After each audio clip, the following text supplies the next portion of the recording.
ठरलं तर मग या मालिकेच्या येणाऱ्या काही भागांमध्ये प्रेक्षकांना आता आपल्याला असं पाहायला मिळणार आहे की अश्विन हा पुन्हा एकदा अशी भरभरून माती खातो आणि आपल्या ह्या सुभेदारांच्या घरात अवदसेच्या पावलांनी इथे आता पुन्हा एकदा प्रियाची मस्त अशी एंट्री होताना आता आपल्याला पाहायला मिळणार आहे।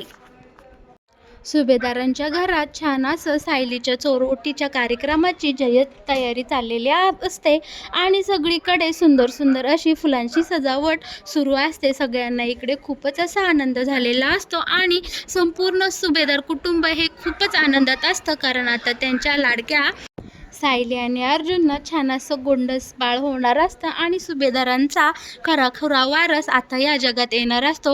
एकदा का सायलीला 3 महिने पूर्ण झाले, तिची चोरोटी भरून झाली की मग संपूर्ण सुभेदार कुटुंबांना त्यांच्या वारस म्हणजे सुभेदारांचा वारस या जगामध्ये येणार आहे। ही आनंदाची गोड बातमी सर्व नातेवाईकांना आणि त्यांच्या जवळच्या जेवढे काही माणसं आहेत त्यांना आता सांगता येणार आहे आणि या खुशीमध्ये संपूर्ण सुभेदार कुटुंब हे खूपच आनंदात असतं आणि सगळेजण इकडे आता सायलीच्या चोरोटीची जय्यत तयारी करताना आपल्याला दिसणार आहे बरं का। आता यामध्ये अर्जुन आणि सायली एकमेकांसोबत छान अशा बाळाविषयीच्या गप्पा मारत असतात आणि खूपच अशी सुंदर सुंदर भविष्याची स्वप्न इकडे रंगवताना आपल्याला दिसणार आहेत आणि या सगळ्यामध्ये अश्विन मात्र अर्जुन आणि सायलीचे फक्त निरीक्षण करत असतो आणि पूर्णा आजीसुद्धा सारखीच म्हणत असते की माझी तन्वी आता आई होणार आहे आणि माझा आता अश्विन बाबा होणार आहे, कारण इकडे पूर्णा आजी सायलीलाच ही अश्विनची बायको समजत असते, कारण इकडे पूर्णा आजी जेव्हा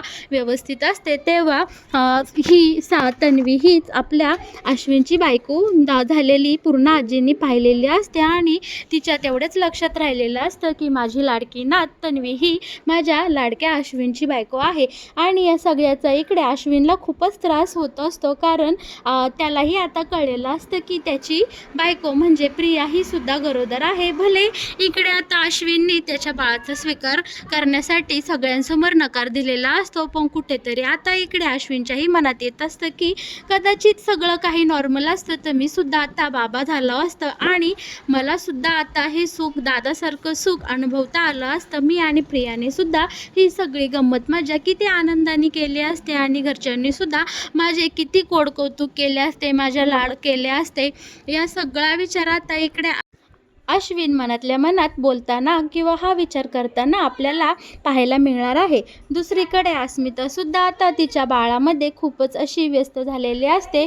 अस्मिताही तिचं बाळाचं कोडकौतुक करण्यात, बाळाला सांभाळण्यात इतकी छान अशी रमलेली असते की तिच्या मागे किंवा तिच्या नशिबाला आलेलं जे दुःख आहे, सचिनने तिला जे फसवले आहे किंवा सचिन साक्षीच्या प्रेमात अखंड बुडाला असून इकडे अस्मिताला त्याने एवढा मोठा धोका दिला आहे, हे सगळं एवढं मोठं दुःख इकडे आता अस्मिता संपूर्ण बाळाच्या काळजी घेण्यात किंवा बाळाचं करण्यात आता विसरून गेलेले असते आणि अस्मितासुद्धा पुन्हा एकदा नवीन आयुष्याच्या वाटचालीस लागलेले असते। आणि हे सगळं कशामुळे शक्य झालेलं असतं तर अस्मिताच्या पोटे एक लहानसं बाळ, एक लहानसं लेकरू जन्माला आलेलं असतं आणि त्या बाळाकडे पाहून इकडे अस्मिता आता पुन्हा एकदा नवीन आयुष्याला लागलेली असते। अस्मिताचं बाळसुद्धा खूपच गोंडस आहे बरं का, ते तर आपण पाहतच आहोत हो की नाही प्रेक्षकांनो। खूपच सुंदर असं अस्मिताचं बाळ असतं आणि तिच्या बाळाच्या येण्याने संपूर्ण आपल्या सुभेदार कुटुंबातसुद्धा एक छान असं चैतन्याचं वातावरण निर्माण झालेलं असतं आणि सगळेजण इकडे म्हणत असतात की अस्मिताच्या ह्या बाळामुळे सुद्धा आपल्या घरात चांगले पॉझिटिव्ह विचार येऊ लागले आहे आणि आता तर काय आपल्या अर्जुन सायलीचं बाळसुद्धा या जगामध्ये येणार आहे आणि आता आपल्या ह्या सुभेदारांना छान 2-2 अशी नातवंड मिळणार आहे, जेणेकरून आपल्या घरातलं जे काही दूषित कलुषित वातावरण आहे हे संपूर्ण आता निघून जाणार आहे। आणि हे सगळं अश्विन फक्त ऐकत असतो आणि अश्विन काय आता फक्त कोण काय बोलतंय आणि कोण काय नाही हे सगळं शांतपणे तिथे सोप्यावर बसून ऐकत असतो। आणि आता अश्विनच्या मनातसुद्धा एक विचार असा चुकचुकत असतो की कदाचित बाळाच्या येण्याने खरंच या सगळ्यांनी त्यांच्या नवीन आयुष्याला सुरुवात केली आहे आणि मी मात्र आता इथेच असा त्याच जागी थांबलेला आहे। प्रियाने मला फसवलं आणि प्रियाने कसा माझा विश्वासघात केला, या सगळ्या विचारांनी आता मी खूपच थकून गेलो आहे आणि आता मला आयुष्यात पुढं गेलं पाहिजे पाहिजे आणि या सगळ्यातून मूव ऑन होऊन आता मला काहीतरी एक नवीन निर्णय घेतला पाहिजे, असं आता अश्विनीकडे मनातल्या मनात बोलताना आपल्याला पाहायला मिळणार आहे. आणि त्यात काय भरीसभर म्हणून इकडे पूर्णाजीसुद्धा बोलते की बाळाच्या येण्याने खरंच आईवडिलांच्या आयुष्यात खूप असा छान सुंदर बदल घडून येतो. ज्या आईवडिलांचं जुळत नसतं त्या आईवडिलांचं सुद्धा एकमेकांसोबत जुळू लागतं आणि बाळाच्या सुंदर भविष्यासाठी आईवडील म्हणून ते दोघेही छान अशी स्वप्न पाहू लागतात.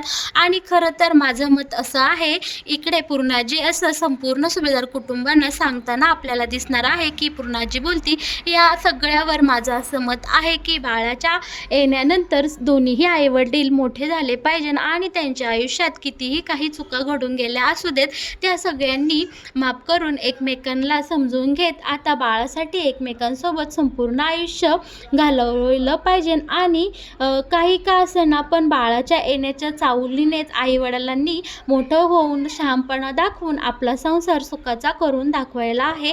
ही जगाची रीत आहे. इकडे आता पूर्णाजी छान चांगल्या गोड शब्दात समजावून सांगते आणि इकडे अर्जुन पूर्णाजीचं सगळे शब्द मन लावून ऐकताना आपल्याला पाहायला मिळणार आहे. आणि इकडे प्रतापसुद्धा म्हणतो, अगदी बरोबर बोललीस हा पूर्णाजी, माझंही यावर हेच मत आहे की एकदा का आपण आईवडील झालो आपलं नवरा बायकोचं नातं हे नेहमीच मागं पडत असतं आणि आपलं प्राधान्य हे आपल्या मुलांनाच दिलं गेलं पाहिजे आणि मुलांना सांभाळण्यातच आईवडिलांनी आपलं संपूर्ण आयुष्य खर्च केलं पाहिजे. हे सगळं आता इकडे प्रताप बोलताना आपल्याला पाहायला दिसणार आहे.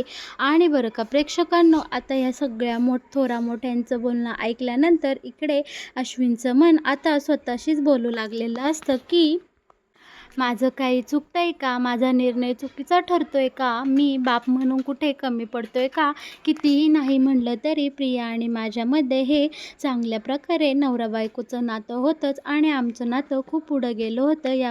मी जरी नाकारीत असलो तरी कदाचित प्रियाच्या पोटातलं बाळ हे माझंच असू शकतो आणि मी बाप म्हणून कुठे कमी पडतोय का. इकडे आता प्रेक्षकांनो, अश्विनचा भोळा स्वभाव पुन्हा एकदा अश्विनलाच भारी पडणार आहे आणि त्याच्या या स्वभावामुळे संपूर्ण सुभेदार कुटुंब आता पुन्हा एकदा या प्रिया नावाच्या चक्रव्यूहामध्ये अडकणार आहे. आणि हे नवीन वादळ आता या सुभेदारांच्या घराला येऊन आता असं जोरात धडकणार आहे की पुन्हा एकदा संपूर्ण सुभेदार कुटुंबाची ही वसलेली घडी पुन्हा एकदा अशी विस्कटणार आहे की त्यामुळे आता अश्विन या सगळ्याला कारणीभूत ठरणार आहे. हे सगळं आता आपल्याला ठरलं तर मगच्या येणाऱ्या काही भागांमध्ये इथे पाहायला मिळणार आहे. आता फायनली सायलीच्या चोरोटीचा दिवस छानपैकी असा उगवलेला असतो आणि सायली आणि अर्जुन खूपच सुंदर अशा पद्धतीने तयार झालेले असतात आणि आपल्या सायलीच्या चेहऱ्यावर प्रेग्नेन्सीचा गरोदरपणाचा सुंदर ग्लो असा आलेला असतो आणि सायली एकदम नक्षत्रावाने सुंदर देखणी आता इथे दिसताना आपल्याला पाहायला मिळणार आहे. इकडे आता कल्पना तर सायलीचं खूपच कौतुक करत असते, बोलत असते, माझी सून तर केवढी देखणी दिसते ते. सायली, तुला कोणाची नजर नको लागायला हा का. असं कल्पना छान अशा तिच्या बोलण्याच्या टोनमध्ये सुंदर असं सायलीचं कौतुक करताना आता आपल्याला पाहायला मिळणार आहे. आणि इकडे आता कल्पनाला अर्जुन बोलत असतं, मम्मा तू माझ्या बायकोला नजर लावू नको बरं का, तू जरा माझ्या बायकोपासून लांबच राहा, अजिबात माझ्या बायको बघू नको. आणि इकडे आता कल्पना अर्जुनला म्हणते, मेल्या, माझी नजर लागायचीत काय माझ्या सुनेला हा, बघू का तुझ्याकडं. लगेच आला मोठा बायकोची पुळका घेणारा आणि बायकोची काळजी घेणारा, लाडाला येतो का, मला नावं ठेवतो का. इकडे आता अर्जुन म्हणतो, सॉरी मम्मा, पण मी आता बाबा होणार आहे की नाही, त्यामुळे मला आता माझ्या बाळाची आणि माझ्या बायकोची पूर्ण काळजी घेतलीच पाहिजे, बरोबर का नाही, हेच तर तुमचे संस्कार आहे. आणि इकडे आता सायली बोलू लागते की हो होणाऱ्या बाळाचे बाबा, जरा तुम्ही तुमचा उत्साह ना कमीच करा. इकडे अस्मी बोलते, हो मग आता माझ्या बाळासोबत खेळायला अजून एक बाळ येणार आहे आणि दोघेजण खूपच छान अशी मस्ती करत या घर असं आनंदाने भरून टाकणार आहे. आता इथून पुढं हे सुभेदारांचं घर एकदम गोकुळच बनून जाणार आहे आणि मी तर लयच खुश आहे बाबा, कारण मी तर आता आत्या होणार आहे आणि आत्याचा काही वेगळाच थाट असतो, हो की नाही? आणि इकडे मात्र या सगळ्यांकडे बघून सायलीकडे डोळे भर पाहून इकडे प्रतिमाचे डोळे आता खूपच पाणावलेले असतात. प्रतिमाला सायलीमध्ये तिची मुलगी दिसत असते आणि प्रतिमा इकडे विचार करू लागलेली असते, की आता जर माझी खरंच तन्वी असती तर ती सायली एवढीच असती आणि सायलीसारखीच दिसली असती आणि माझी मुलगी किती गुणी असती आणि मी आता इकडे आजी झाले असते. आणि या सगळ्या विचाराने इकडे प्रतिमाचं मन खूपच व्याकुळ झालेलं असतं आणि प्रतिमा मात्र आता अशी रडू लागलेली असते. तिचा चेहरा पडलेला असतो आणि प्रतिमाच्या डोळ्यात पाहूनच सायलीला कळत असतं, की प्रतिमाला काय वाटत आहे. इकडे आता सायली प्रतिमाच्या गळ्यात पडते आणि म्हणते, प्रतिमा आत्या, तुम्हाला आता काय वाटतंय हे मला जाणवतं आहे, पण मी सुद्धा तुमची लेकच आहे ना. तुम्ही सुद्धा मला तुमची तन्वी समजा आणि माझ्यावरच प्रेम करा. तसंही आपण दोघी मायलेकीच आहो. आपल्या दोघींचे किती गुण जुळतात. आणि इकडे आता प्रतिमा, हो बाई हो, तू गं माझी मुलगीच आहे. देवाने जरी माझ्या पोटी तुला जन्माला घातलं नसलं तरी आपलं एक रक्ताचं वेगळंच असं मनाचं नातं तयार झालेलं आहे आणि तू माझी गुणी मुलगीच आहे. इकडे आता प्रतिमा तिचे छान असे डोळे पुसून घेते आणि आपल्या सायलीकडे छान असं प्रेमाने पाहते आणि ती आपले डोळे पुसत पुसतच म्हणते, माझी लाडाची लेक, तिला कुणाची दृष्ट ना लागो. असं बोलून आता प्रतिमा आणि सायली पुन्हा एकदा एकमेकींच्या गळ्यात पडतात आणि छान एकमेकींसोबत अशा गप्पा मारू लागतात. इकडे सायली बोलत असते, मग काय प्रतिमा आजी, कसं वाटतंय तुम्हाला?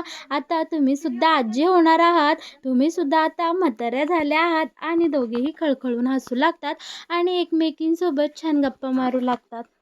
इकडे आता प्रतिमा आणि कल्पना छान अशी सायलीची ओटी भरायला घेतलेली असते आणि दोघीही आज्या खूपच खुश असतात, कारण इकडे त्यांची लाडकी सायली आता आई होणार असते. आणि छान आनंदाने या दोघीजणी आपल्या सायलीची ओटी भरून घेतात आणि इकडे पूर्ण आजी छान असं चोरोटी का भरायची खूपच गोड शब्दामध्ये अशी माहिती सांगत असते. आणि इकडे अर्जुन, सायली, कल्पना आणि प्रतिमा सगळेजण पूर्णाजी जे काही सांगतात ते शांतपणे ऐकत असतात. आणि तेव्हा त्याच क्षणी इकडे आता सुभेदारांच्या घरात एका औदशीची एंट्री झालेली असते आणि ती औदसा दुसरी तिसरी कुणी नसून इकडे आता प्रिया जेलमधून बाहेर येऊन सरळ अश्विनने प्रियाला आता घरात आणलेलं असतं. आणि प्रियाला अश्विनला एकत्र बघून संपूर्ण सुभेदार कुटुंबाला इकडे खूपच मोठा धक्का बसलेला असतो आणि त्यांच्या पायाखालची जमीन इकडे सरकलेली आता आपल्याला दिसणार आहे बरं का. इकडे अश्विन सगळ्यांसमोर जाऊन खाली मान घालून उभा राहतो आणि सगळ्या सुभेदार कुटुंबियांना म्हणतो, मी तुमच्या सगळ्यांची मनापासून माफी मागतो आणि मी इकडे प्रियाला आपल्या घरात घेऊन आलो आहे. हे तुम्हा सगळ्यांना आवडणार नाही हे मला आज चांगलंच माहीत आहे. तरीसुद्धा मी आता हा निर्णय घेतला आहे. इथून पुढे प्रिया आपल्या या सुभेदारांच्या घरात राहणार. इकडे प्रताप म्हणतो, हे अजिबात शक्य नाही. ही नालायक मुलगी आपल्या घरात मला अजिबात नको आहे. अश्विन, तू या मुलीला आत्ताच्या आत्ता घराबाहेर काढून टाक. इकडे आता कल्पनासुद्धा म्हणते, अश्विन, कोणाला विचारून या नालायक मुलीला आपल्या घरामध्ये आणला आहेस?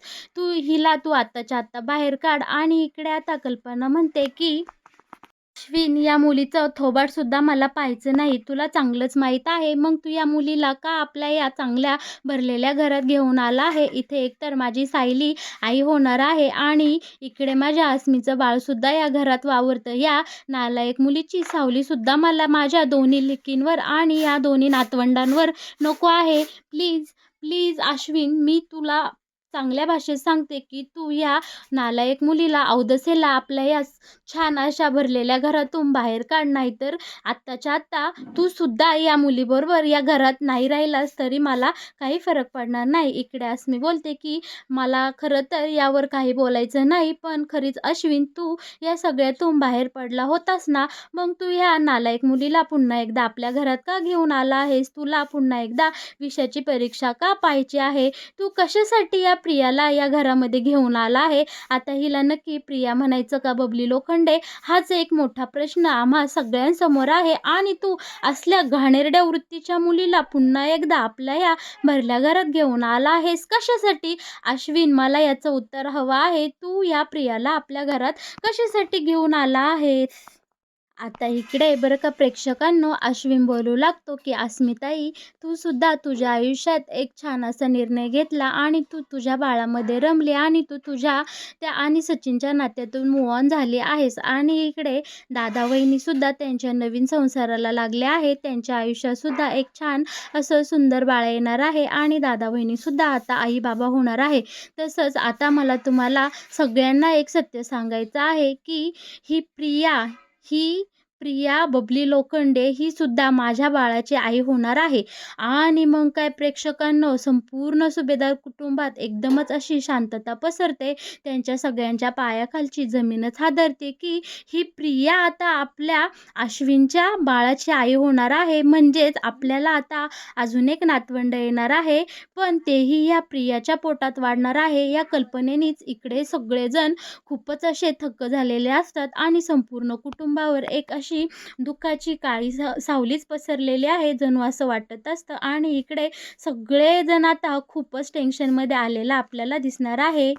बरं का प्रेक्षकांनो, ठरलं तर मग या मालिकेमध्ये येणारा हा नवीन ट्विस्ट तुम्हाला पाहायला आवडेल का? आणि असं घडलं तर यावर तुमची काय प्रतिक्रिया आहे, हे सगळं मला नक्कीच आपल्या कमेंट बॉक्समध्ये सांगायला तुम्ही सगळे विसरू नका बरं का. आणि आता सुभेदार कुटुंबीय ह्या प्रियाला आणि तिच्या बाळाला आपल्या घरात जागा देईल का? आणि सगळेजण प्रियाला तिच्या पोटातल्या बाळासहित स्वीकारतील का? अश्विनचा निर्णय बरोबर ठरेल का? संपूर्ण सुभेदार कुटुंब हे अश्विनचा निर्णय मान्य करेल का? तुम्हाला काय वाटतंय?